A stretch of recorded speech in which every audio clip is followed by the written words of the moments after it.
My man SUNG-JIN was carrying cement, and then one day he was like, you know what? I'm tired of this, and became a hunter.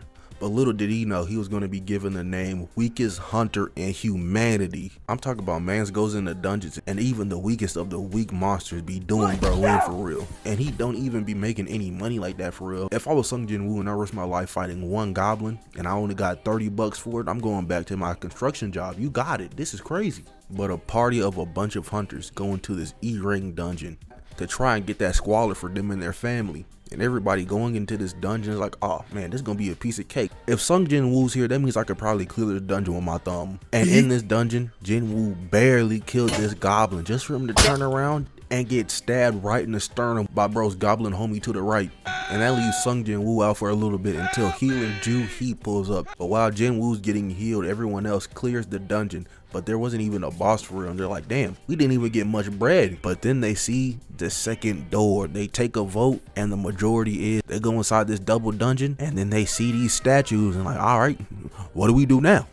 But once everybody gets inside of this layer, the door is shut. And if I'm in there and those big ass doors just shut on me, I'm taking myself out the game frame one, bro. I'm not letting whatever's in this dungeon do anything crazy to me.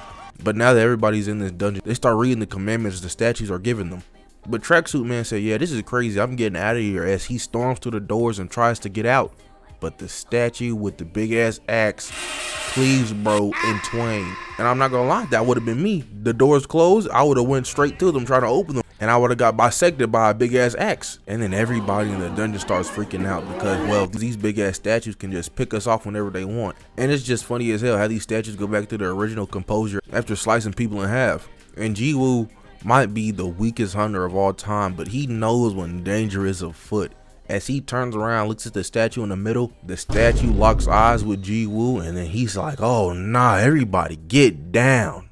And this big ass statue just starts shooting hyper beams out of his eyes, booming people. I'm talking about, look at bro, he got turned into skeleton and then into nothingness. Like, how in the hell are you gonna tell bro's loved ones that he died in this dungeon? Like, they're just gonna pull up to old dude's house and be like, so your son died. Oh my god, how and where's the body? We couldn't find. Oh, you couldn't find the body? Oh nah, he got turned into nothingness. Well, have a good day, I guess. And then Jin-Woo gets up from after the aftermath, seeing people's charred off limbs just laid out everywhere. And after seeing all that, he comes to the realization and he's like, damn, I think we're all gonna die here. But Ju-Hee, the group's healer, is now in shock as the leader of the group had his arm torn right off the bone. Him and Jin-Woo are conversing, and I'm not gonna lie, I forget the party leader's name, so we're just gonna call bro Channing Tatum. But Channing Tatum and Jin-Woo start talking about the commandments, and Channing Tatum thinks that they gotta follow those in order to escape from the double dungeon alive. And then Mr. Dumbass in red tracksuit was like, hey man, I just got signed to this crazy good ass guild, ain't no way I'm dying here, and I'm pretty quick, so if I just rush to the door, I think I'll be good. Bro got turned into only ankles. The thought of an entire person being able to fit in a shoebox because the rest of their body got blown off is kind of crazy. And then Jin-Woo has a plan. He's like, oh wait, praise God, that means I gotta bow down to bro. So he hits the big ass statue with the nastiest fake out of all time. He stands up, the statue is finna boom him, and then he bowed down. The statue like, alright, I guess your ass cool. Everyone in there starts bowing their heads, and then the creepy ass statue just starts smiling, bro. That is the face of a man that is not allowed within 50 feet of any school. But the big ass statue smiling means that they passed the first commandment, and then everybody gets back up. But hold on, who is this fine ebony shorty right here, man? Slight spoiler ahead, but show knew not to kill her off, or else I would have pulled up at the animation studios getting ready to collect kneecaps. But now that the first commandment is done, it's time for the second commandment, and that's to praise God. But don't nobody here know how to praise this God, except for this long haired dude. He pulls up, he's like, actually, I've done a lot of studying of religions. I probably know a prayer or two for this God. And then this big ass statue stands up. I'm going to call him the baby. But the baby pulls up on bro saying this prayer. He stops in front of him, looks down at him, and he's like, wrong God, dude. And he stomps on him. This one shorty's in shock, fell down to her knees in Walmart, and then the statue stepped on her. But pause. Let's take a look at this, bro. The animators did not have to draw, did not have to animate her neck snapping before any other part of her body gets crunched. The person that animated this, the person that drew this, the person that storyboarded this either needs a raise or to get mentally checked on. And everyone's over here scrambling, and then the fat dude in this puffer jacket has a flashback to his kids, and we already knew he was gonna get done the worst because he got cut in half. Like, what reason was there for you to cut me so clean down the middle, like I was a piece of paper and you were the sharpest knife in the world? Could have made the cut a little jagged, but no, I'm just cut in half, dead, gone. Don't get to see my wife or kids ever again.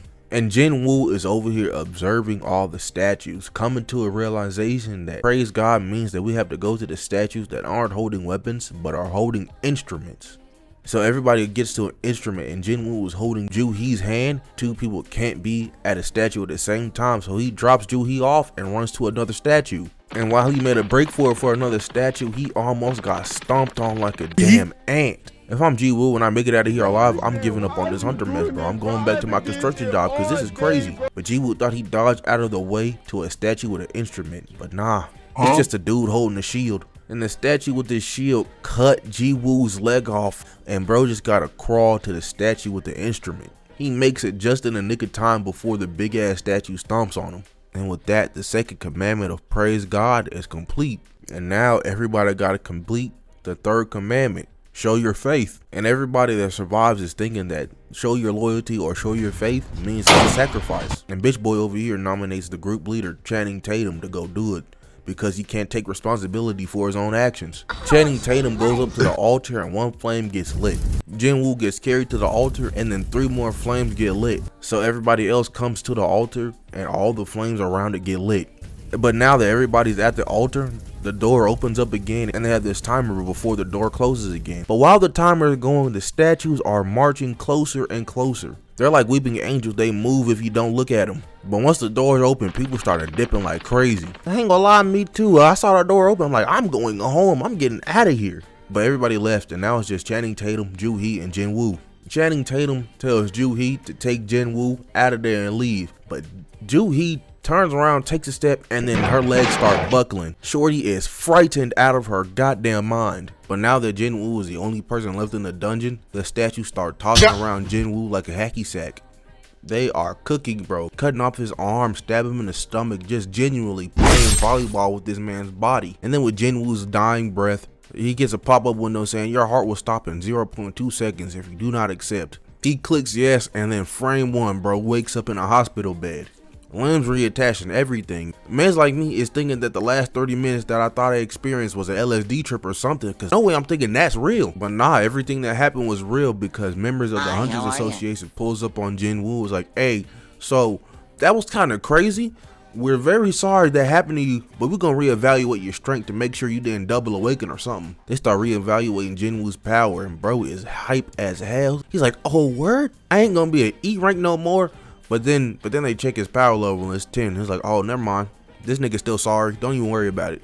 But after the reevaluation didn't do anything for Jin-Woo's self-confidence, he keeps on getting these pop-up windows that says, hey, bro, complete 100 push-ups, 100 sit-ups, and a 10-kilometer sprint. And Jin-Woo was like, whoa, that's crazy, man. I'm just gonna lay down in bed all day. But little did Jin-Woo know he had a timer to do these tasks, and as he was laying down being a bum, time ran out, and as soon as it ran out, it transported bro into the Sahara Desert. This is his penalty for not doing his tasks, and mans like me is never ever not doing my task again. You're telling me you can just transport me anywhere unwillingly without my consent? Nah. Hey, whatever you say, boss, I got it. And they got my boy Jin-Woo running away from this big ass centipede.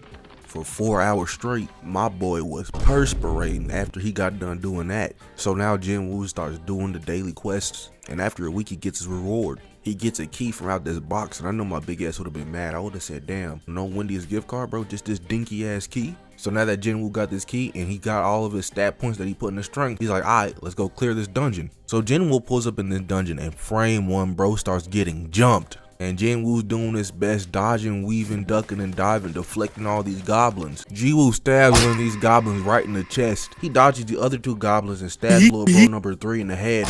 As bro then runs up on little bro number 4 and cuts him in half with a knife. Screen fades to black just to be standing over the corpses of about a dozen goblins. All for Jin-Woo to say, damn, I guess I've gotten stronger. And as soon as he finished that sentence, a goddamn lichen with a metal jaw pops up behind him, and it just shatters Jin-Woo's knife into pieces. Man's like me would have exited out of the game real quick, cause ain't no way I'm letting you get that off on me, big dog. The Lycan starts running at top speed at Jin-Woo, and Jin-Woo just dusts bro right in the jaw. Jin-Woo said 10 toes never fold, that's my goat. But the Lycan got up and said, I'm not letting you pop that off on me again, little bro. And starts trying to dog Jin-Woo.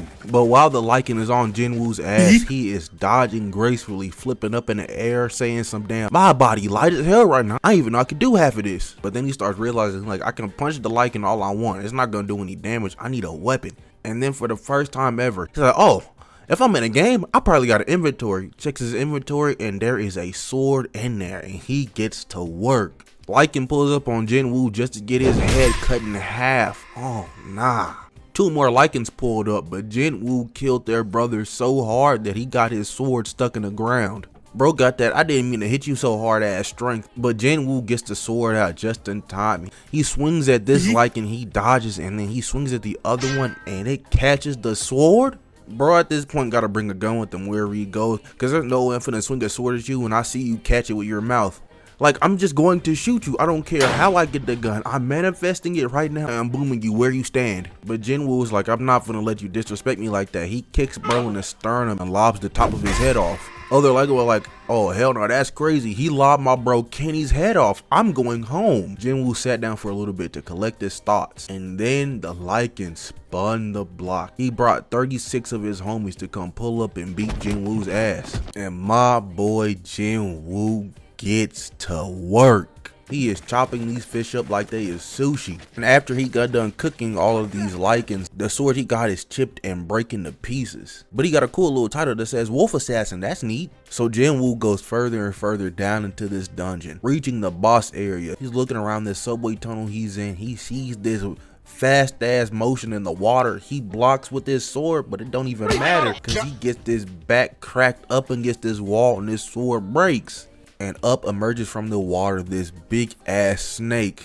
The snake starts charging at Jin-Woo again, but Jin-Woo is just grinding his sword up against this big ass serpent scales and it's doing nothing. Jin-Woo was like, wow, this really isn't doing anything, and he starts hitting the jets. And then the snake was about to hit Jin-Woo with his tail. He's like, bro, if I take this head on, I think I might die. And he blocks, thinking that it's gonna lessen the damage, but it really didn't even do nothing. It sent that man Jin-Woo flying. And as soon as Jin-Woo recovers, the snake smacks bro with his tail one more time, sending him flying back again. But not only that, but this train got thrown at him, so when he got up again, he had to run for his life one more time because the train was gonna drop on his ass. But Jin-Woo is not done yet. My guy gets up, starts screaming at the serpent, all for it to squeeze Jin-Woo between a rock and his body. But Jin-Woo gets up, he's like, nah yet, bro, I'm locked in. He starts scaling the serpent, but the serpent smacks bro off of him. Jin-Woo gets up and he becomes handsome Squidward for a little bit.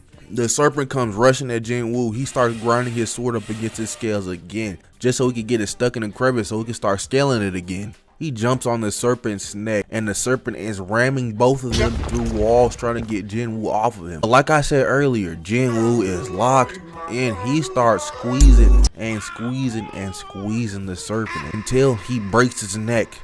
Kill him, bro. And out of that, he gets this cool ass dagger. But yeah, man, Jin-Woo was on his journey to become that guy, HIMOTHY, if you will. But other than that, man, I'm gonna get up out of here. The moral of the story is, don't be a bitch ass nigga. But if you liked, like, comment, subscribe, do the good stuff, and yeah, I'm out of here. Bye.